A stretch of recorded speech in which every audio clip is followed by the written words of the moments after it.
Denna kontemplativa kritik av klimatradikalismens ekoprimitivism tungrikare från Sveriges. Jag behöver mer luft för att säga den långa meningen. Och nyttjande av hemgjorda slangballonger. Slangbomber. Verkligen. Om du undrar, Jonathan, om jag har blivit efterbliven så har jag inte det, utan det är så att det är nästan helt omöjligt att läsa på den här lilla iPaden. Ja, där har du någonting till blooper-reelen.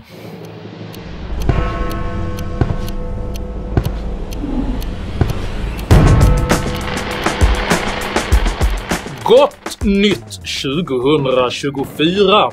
Ett nytt år står för dörren och det har åter blivit dags att göra bokslut.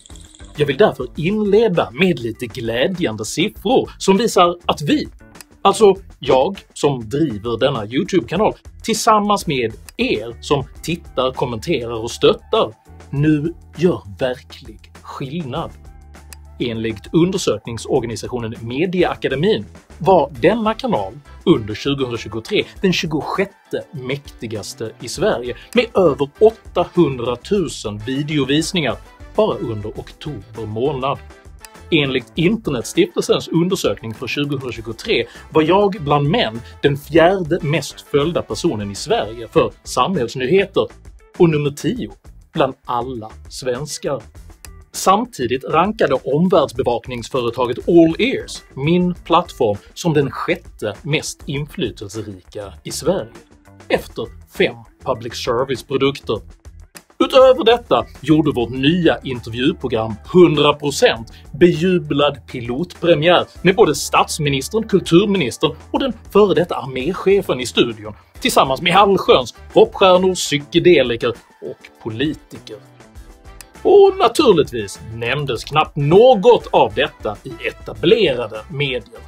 Journalister frågar mig däremot återkommande om jag tänker fortsätta att hålla på.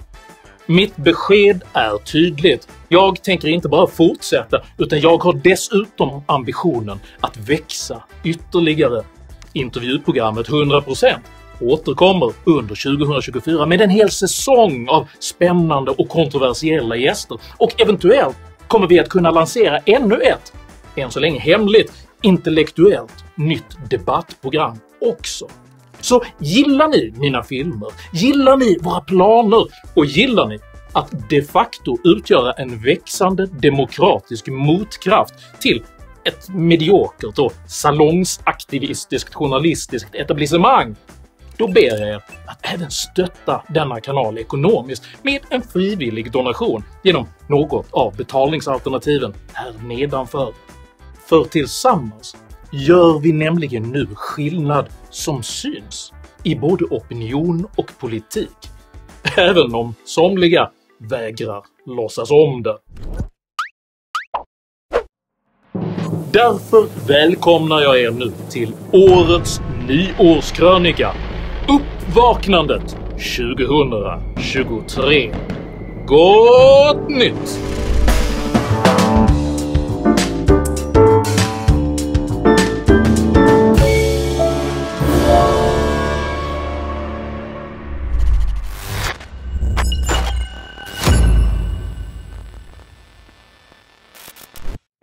Ett uppvaknande är en komplex process som ofta inleds med en sensorisk retning. Är retningen kraftig når den organet talamus, som sedan avgör om den är viktig nog att skicka vidare till hjärnbarken, vilken i sin tur avgör om motorisk aktivitet och medvetande bör återupprättas.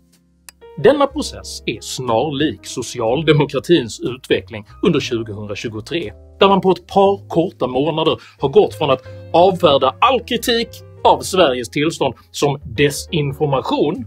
Journalistikprofessorn Jesper Strömbäck tillsammans med den fackliga aktivisten Ann-Therese Enarsson likställde kritik av Sverige med desinformation, till att yrvaket beskriva Sveriges utveckling som en katastrof. Utvecklingen av den grova kriminaliteten kan inte beskrivas som annat än en fullkomlig katastrof.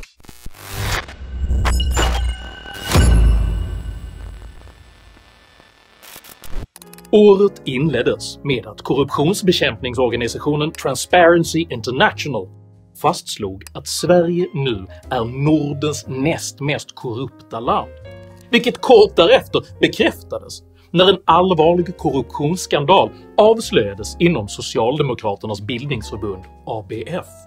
I veckan släppte den ansedda korruptionsbekämpningsorganisationen Transparency International sitt årliga korruptionsindex, vilket visar att Sverige nu är det näst mest korrupta landet i Norden. För bara någon timme sedan släppte organisationen Transparency International sitt årliga korruptionsindex och Sverige hamnar på sin sämsta placering på över 10 år. Sverige är nu det näst mest korrupta landet i Norden, bara Island är sämre. I linje med denna illavarslande utveckling avsattes i förra veckan Botkyrkas kommunstyrelseordförande Ebba Östlin under närmast kuppliknande former. Östlin hade under förra året stängt ner 3 fritidsgårdar och 4 fritidsklubbar i studieförbundet ABFs regi efter att det hade uppdagats att de anställt brottsdömda för att arbeta med ungdomar, att våldsdåd och droghantering hade förekommit i lokalerna, att bidrag ska ha använts på ett felaktigt sätt samt att medlemmar i det kriminella Vårbynätverket vistats i lokalerna iklädda skyddsvästar. Härvan kring Socialdemokraterna i ABF i Botkyrka växer. Enligt uppgifter de senaste dagarna har partitoppar känt till problemen med ABFs kopplingar till kriminella. Det har ju beskrivits som en kupp. Delar du den bilden? Jag delar överhuvudtaget inte den bilden och jag tycker det är djupt sorgligt att den bilden försöker sättas. Andra medier har även rapporterat om att personer med kopplingar till gängkriminalitet skulle ha varit på plats vid mötet. Jag tycker det är väldigt allvarliga anklagelser och jag tror vi är ganska många som känner oss väldigt kränkta över att måla upp det så svepande. Enligt uppgifter till pressen ska dock ett 50-tal helt nya partimedlemmar ha infunnit sig till omröstningen, varav många sades varken kunna tala svenska eller ens verkade veta vad de egentligen gjorde där. Utöver detta ska män med kopplingar till gängkriminalitet ha medverkat vid bortröstandet.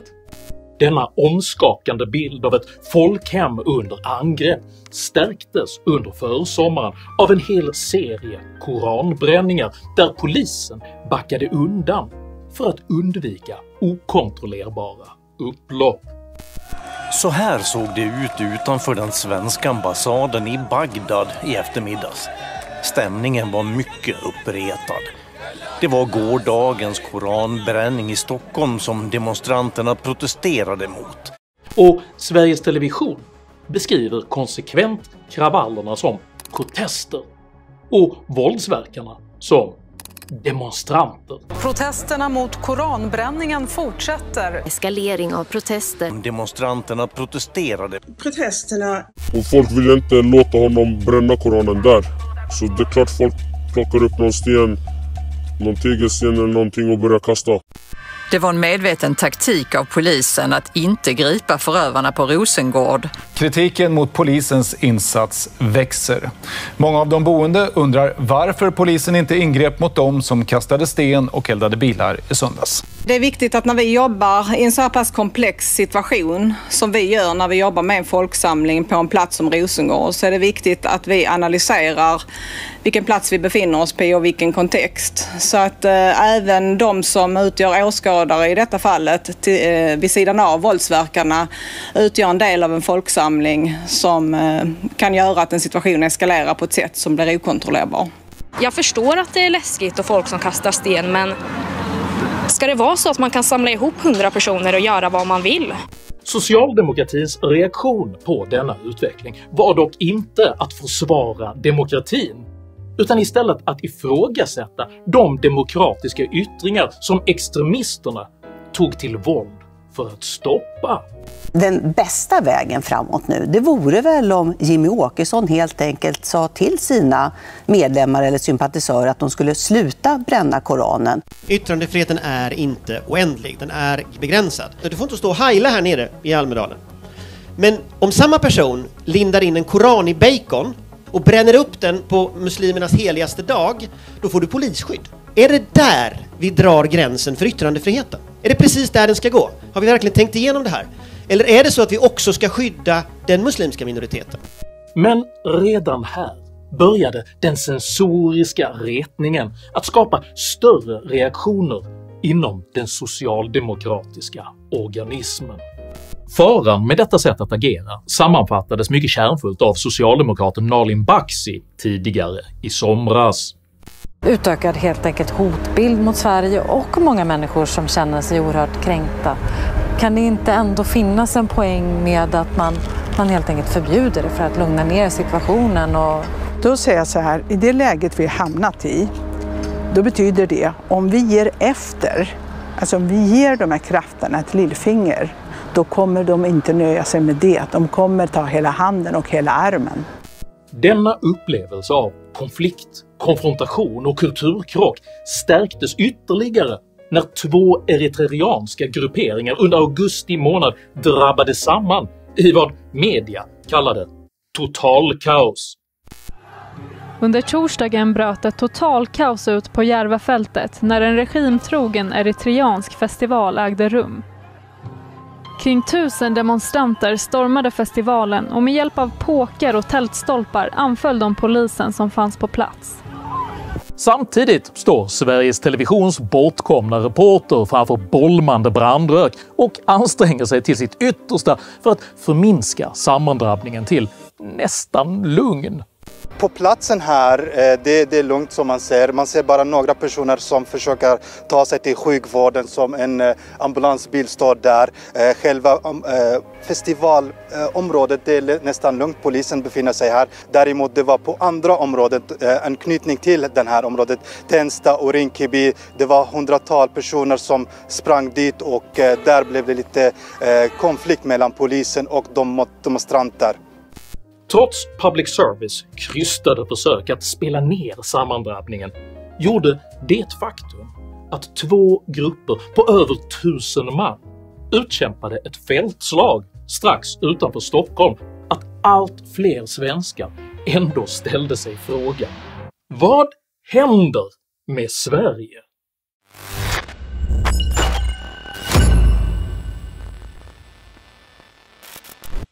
Knappt hinner frågan om vad som händer med Sverige gå från en sensorisk retning till att nå sambandscentralen Talamus förrän en organiserad kriminell våldsvåg utan tidigare motstycke utbryter i hela Sverige. Torsdagen den 7 september skjuts en 60-årig kvinna i Uppsala ihjäl. Hon uppges vara mor till en gängkriminell person. Den 10 september beskjuts en lägenhet i Uppsala. Dådet uppges vara riktat mot anhöriga till gängkriminella. Måndagen den 11 september hittas en 13-årig pojke skjuten till döds i ett skogsområde i Haninge. Polisen utreder kopplingar till kriminella nätverk. Morgonen den 12 september hittas en man i 25-årsåldern skjuten till döds i en trappuppgång i Uppsala. Enligt polisen var han inte den tänkta måltavlan. Under kvällen samma dag skjuts en man i 20-årsåldern ihjäl i Sollentuna, norr om Stockholm. Onsdagen den 13 september beskjuts ännu en bostad i Stenhagen i Uppsala. Polisen uppger sig ha arresterat en pojke för dådet. Morgonen den 14 september beskjuts en lägenhetsdörr i Norrköping. 4 personer grips för mordförsök och grovt vapenbrott. Kvällen den 14 september skjuts en 17-årig pojke till döds i Västertorp. Senare samma kväll beskjuts ett radhus strax söder om Stockholm. En pojke i tonåren anhålls för dådet. Fredagen den 15 september beskjuts ännu en lägenhet i Norrköping. 3 unga kvinnor och en man mellan 17 och 21 års ålder grips. 3 uppges vara kopplade till gängkriminalitet och anhålls. Senare samma dag detonerar en bomb vid ett flerfamiljshus i Upplandsbro. Händelsen uppges vara kopplad till gängvåld. Lördagen den 16 september skjuts en 40-årig man till döds i Vällingby i västra Stockholm. Söndagen den 17 september detonerar en bomb vid en villa i Nyköping. Händelsen kopplas till gängkriminalitet. Måndagen den 18 september beskjuts en lägenhet i ett flerfamiljshus söder om Stockholm. Senare samma kväll beskjuts ytterligare en lägenhet i samma område. Under natten mot den 19 september beskjuts en lägenhet på Lidingö. Denna katastrofala utveckling är unik för just Sverige. Redan för 4 år sedan meddelade rikspolischef Anders Thornberg att antalet sprängdåd i Sverige saknade internationell motsvarighet. Sprängningar är ett tillvägagångssätt som på kort sikt har ökat i användning. Vi ser ingen motsvarighet internationellt och det är en oerhört komplex utmaning för svensk polis. Året efter fastslog även Brottsförebyggande rådets undersökning Dödligt skjutvapenvåld i Sverige och andra europeiska länder att Sverige nu hade Europas per capita högsta antal dödsskjutningar. På 20 år har Sverige gått från botten till toppen i den dystra statistiken över hur många som varje år skjuts till döds räknat per invånare. Samtidigt som dödligt skjutvapenvåld minskat i övriga Europa så har utvecklingen i Sverige gått i motsatt riktning. Här har det istället ökat kraftigt. 2 år senare slog Sverige rekord i antal dödsskjutningar med hela 63 döda på ett enda år. Sverige aldrig tidigare haft så många dödsskjutningar ett enskilt år som i år. Och årets skenande våldsutveckling beskrivs av både statsministern och av rikspolischefen som att den saknar motstycke. Ja, det har varit en vecka som präglats av gängvåld på ny nivå. Uppsala har i veckan hamnat i centrum för en våldsvåg som enligt statsministern och rikspolischefen saknar motstycke.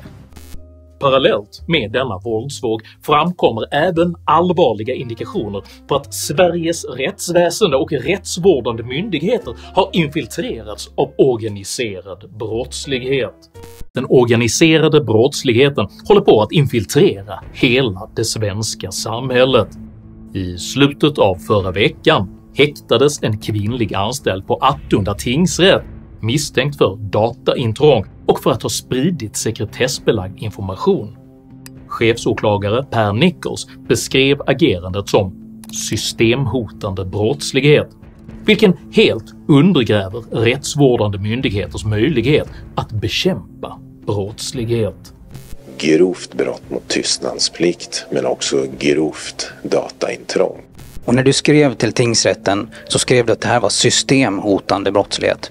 Om man missbrukar det förtroende man har som anställd och begår de brott som jag nu misstänker har begåtts, nämligen det grova dataintrånget och grovt brott mot tystnadsplikt, så undergräver det fullständigt rättsvårdande myndigheters möjligheter att bekämpa brottslighet. Senare samma eftermiddag uppdagades även att en åklagare som hanterat flera ärenden gällande gängbrottslighet har släktband till en av huvudmännen i den kurdiska rävens brottsorganisation Foxtrot. Och en åklagare som utrett flera gängrelaterade dåd kopplade till Foxtrot-nätverket har släktband till en av huvudpersonerna i den pågående våldsvågen. Nyligen slog fotbollsklubben AIK larm till föräldrar om att gängkriminella i skottsäkra västar rör sig kring planer där barn och ungdomar tränar fotboll. AIK Fotboll slår larm till föräldrar vars barn spelar i klubben.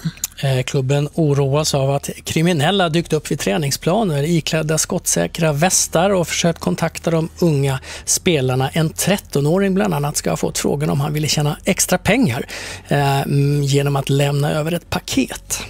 Polisen vittnar nu om en utbredd rädsla hos fotbollstränare som inte vet vad de ska göra när de inför barnen utsätts för hot från gängkriminella. Unga som uppvaktas av kriminella på det här sättet, hur förvånad är du över det?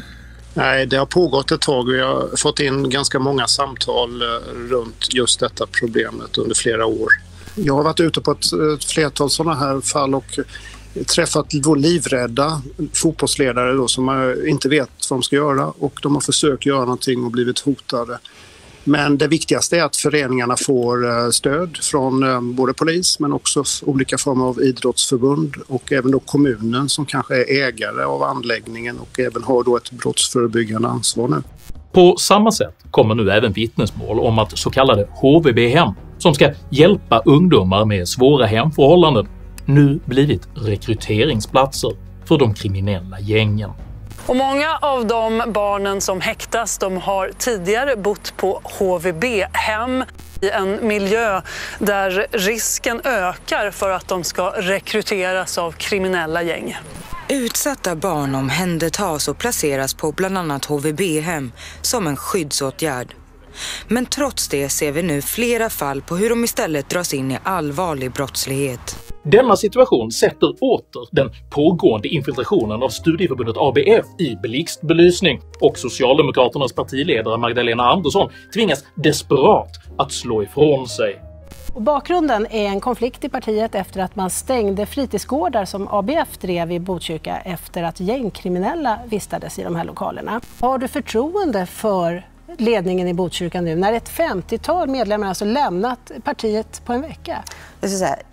Vi har ju 290 kommuner och som partiledare känner ju inte jag och vet inte exakt vad som händer i varenda av de här kommunerna. Det här är ju ändå en fråga som har pågått i 1,5 år. Det är så länge sedan som det här uppdagades. Alltså, du har haft lång tid på dig att bilda en uppfattning om vad som händer där. Ja, det är klart att jag har en inblick i vad som händer i Botkyrka. Men vad som ligger tillbaka om just det här avhoppet som har kommit nu den här veckan. Det har ju, jag har jobbat ganska mycket just med säkerhetsläget under den här veckan. Samtidigt blir den folkliga opinionen allt mindre benägen att acceptera denna typ av undanflykter, relativiseringar och överslätanden. För många människor börjar nu bli rädda på riktigt. Det känns jätteläskigt för det är extremt nära där jag bor. Med kulhål i huvudet och blodet rinner. Och... Snart tänker jag flytta härifrån. Jag vill inte stanna här. Det är tydligt att man inte är säker någonstans i det här samhället längre. Det är lite obehagligt naturligtvis. Det finns inte några ord längre kvar. Inte vara ute på kvällen för att det är osäkert. Jag går knappt ut på kvällarna längre. Jag är rädd att man ska bli skjuten. Det kommer in på bara skinnet, känner man. Det är skjutningar varje dag här i stan nu. Ett folkligt uppvaknande av denna typ kan inte Sveriges största parti vifta bort som rasistisk alarmism, och signalen skickas därför nu till järnbarken att socialdemokratin måste vakna eller gå under.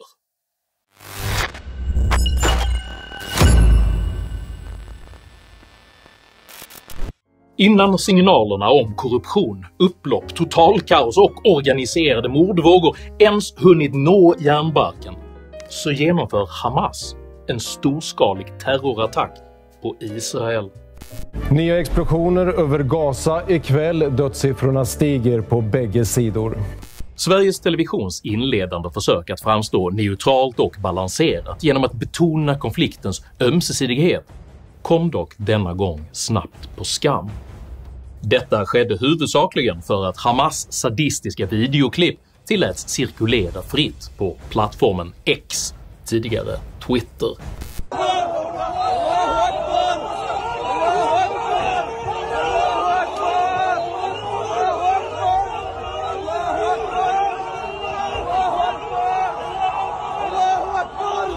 Dessa groteska bilder där Hamas-terrorister alltså bland annat skanderar Allah är stor medan de spottar på en mördad civil ung kvinna gjorde det politiskt omöjligt att relativisera angreppet.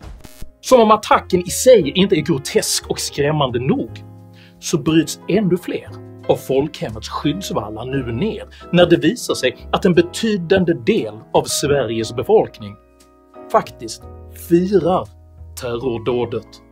Samtidigt firade ett stort antal Hamas-anhängare i Sverige dessa vidriga övergrepp. I Helsingborg publicerade Svensk-palestinska centret till exempel denna video på sin webbsida.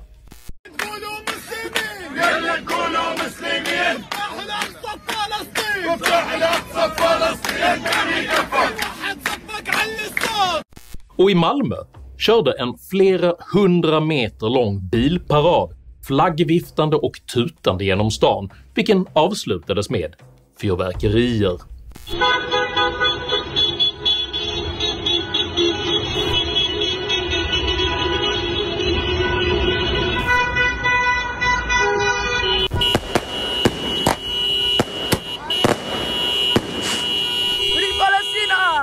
Man har återkommande och inför tusentals människor i kör skanderat att Israel är mördare och att man ska rensa området från Jordanfloden i öster till Medelhavet i väster från judar.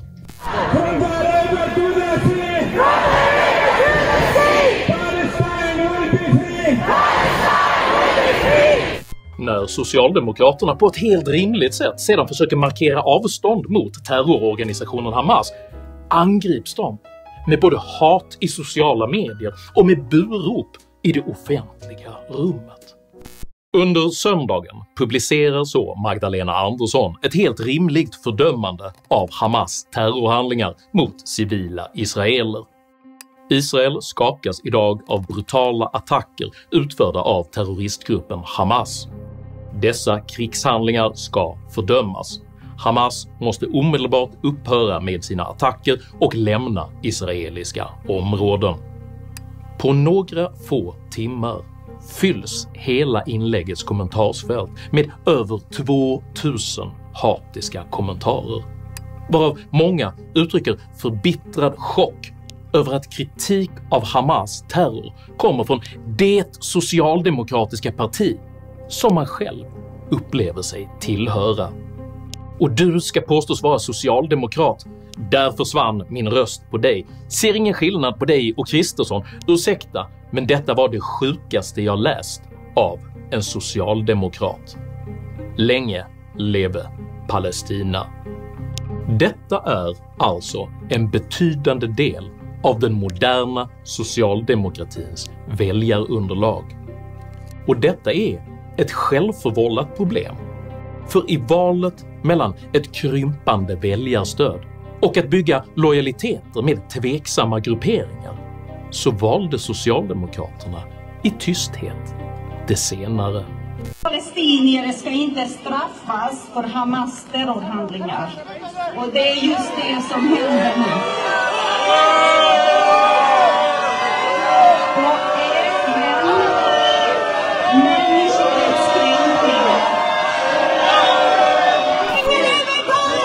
لا يريدونها أن تتحدث.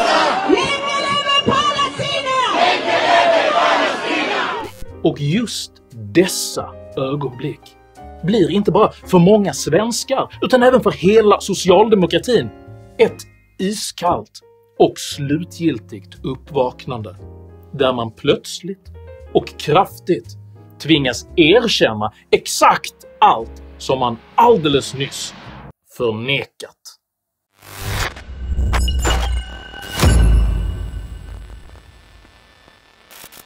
Då kunde det bli så här. Vi har de senaste 30 åren haft en invandring som saknar motstycke, både sett till omfattning och beskaffenhet.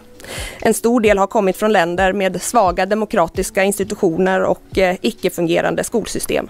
Motståndet mot att utreda migrationens materiella, kulturella och språkliga förutsättningar, som Stockholms kommunfullmäktiges samlade vänster helt nyligen likställde med fascism, beskrivs nu som rädsla.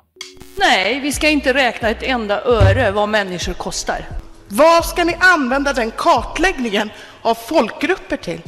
Ja, vad ska ni ha den här informationen till? Och till slut, det blir så extra talande när Per Osmer slutar med att hänvisa till Vilfredo Pareto, om vilken Mussolini sa: tyvärr var han inte fascist, men har ändå bidragit mycket till vår ideologi. 2000-talets omfattande invandring har inte varit dimensionerad utifrån materiella, kulturella eller språkliga förutsättningar. Av rädsla för att stigmatisera har samhället inte velat erkänna det här. De utanförskapsområden som först knappt fanns alls. Nej, no-go zones har vi inte. och som sedan påstods haft samma problem om de befolkats av svenskar. Så sätter dit människor som är födda i Sverige under samma förutsättningar så får du samma resultat. Beskrivs nu som kulturellt och språkligt isolerade enklaver. I Sveriges 61 utsatta områden mätt från polisens lista år 2022 har 74% utländsk bakgrund.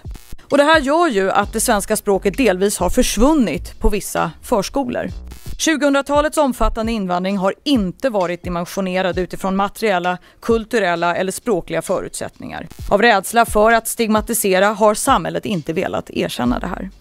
Trots att det naturligtvis är välkommet att socialdemokratin slutligen bestämt sig för att erkänna den verklighet som vi andra har levt i under många år, så accepterar man inget som helst ansvar för den uppkomna situationen.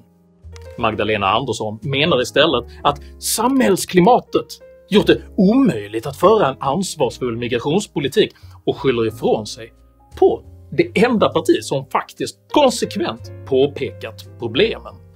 Fanns det en rädsla att lägga fram politik på området för att på så vis förknippas för mycket med SD? Ja, när SD klev in i den nationella politiken 2010 behövde alla partier markera mot dem. Det har omöjliggjort en seriös integrationspolitik och debatt. Utöver detta försök till skuldförskjutning riktar socialdemokratin in sig på att beskylla medborgarnas valfrihet och den fria marknaden för exakt alla Sveriges problem.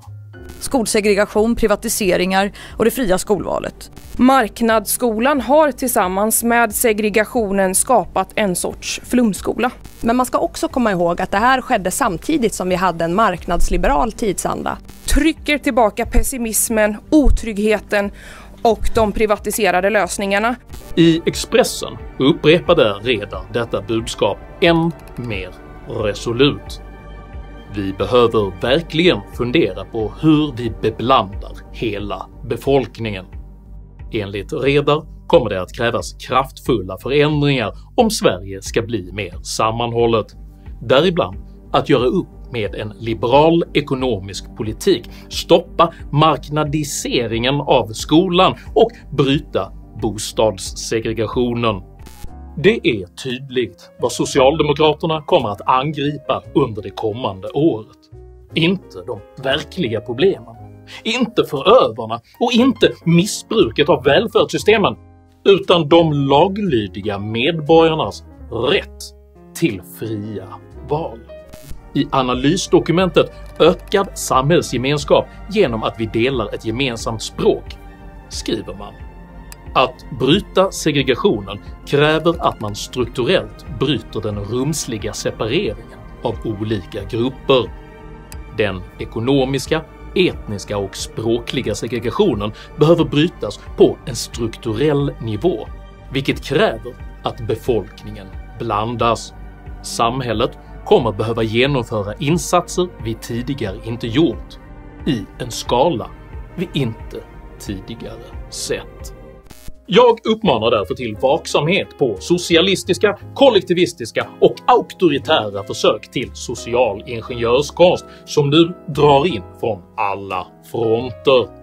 Men låt oss just denna nyårsafton, trots alla kriser, trots alla osäkerheter och trots alla problem, ändå glädja oss åt ett obestridligt positivt faktum. Miljöpartiet har fortfarande ingen makt över Sverige. Skål. Skål. Det var trevligt. Och med dessa ljuvliga ord vill jag nu tillönska er alla som tittar ett magnifikt nytt 2024. Och vi ses med ny energi, med nya idéer och med nytt hopp i detta nya år. Jag heter Henrik Jönsson. Tack för mig och tack för att ni har tittat.